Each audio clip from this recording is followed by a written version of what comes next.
Alors sur cette parcelle, nous avons testé différentes possibilités de lutte contre la pyrale du maïs.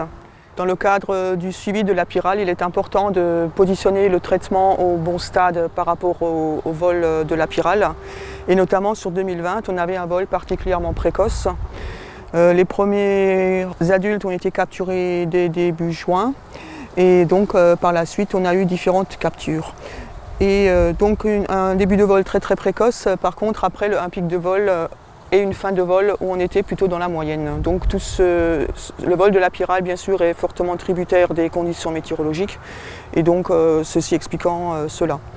La nouveauté cette année notamment, c'est qu'on avait testé un piège connecté qui permet d'avoir à distance le nombre de captures qui ont été donc réalisées au niveau de cette masse. Donc c'était un test qu'on avait réalisé.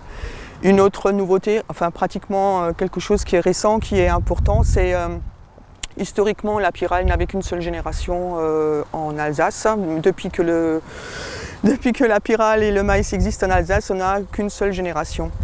Par contre, dans le sud de la France, donc sud de la Loire, il y a une deuxième génération, donc c'est une autre race, et cette race n'existait pas chez nous. Or, depuis peu, depuis 2 ans, voire 3 ans, cette bivotine a été détectée dans le Haut-Rhin. Donc pour l'instant, il n'y a que le Haut-Rhin qui est concerné, enfin le sud de Neuf-Brisach. Le Bas-Rhin, bien sûr, est encore indemne par rapport à cette race de pyrale. Les infestations dans les témoins sont de 0,4 larves par plante. On a fait les comptages au courant de la semaine, là. Et on a 40% des pieds qui sont attaqués par la pyrale. Et donc on a les différents produits en comparaison.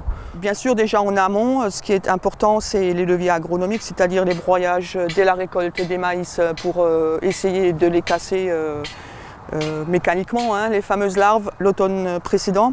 Et après, on a les solutions chimiques ou biocontrôle ou biologiques qu'on a essayé qu'on a donc testé à ce niveau-là.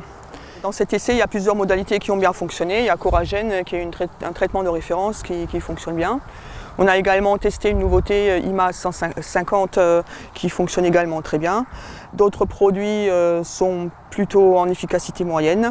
Et on a essayé une nouveauté, le GF 2624 qui est à base de spinosade, donc un produit qui sera possible en agriculture biologique mais pas en biocontrôle. Voilà, donc c'est des produits assez pointus à appliquer au pic de vol. Efficacité en règle générale plutôt moyenne, et pour gagner en performance, on a testé donc des applications par pendillard pour avoir une meilleure localisation du produit sur l'ensemble des plantes de maïs.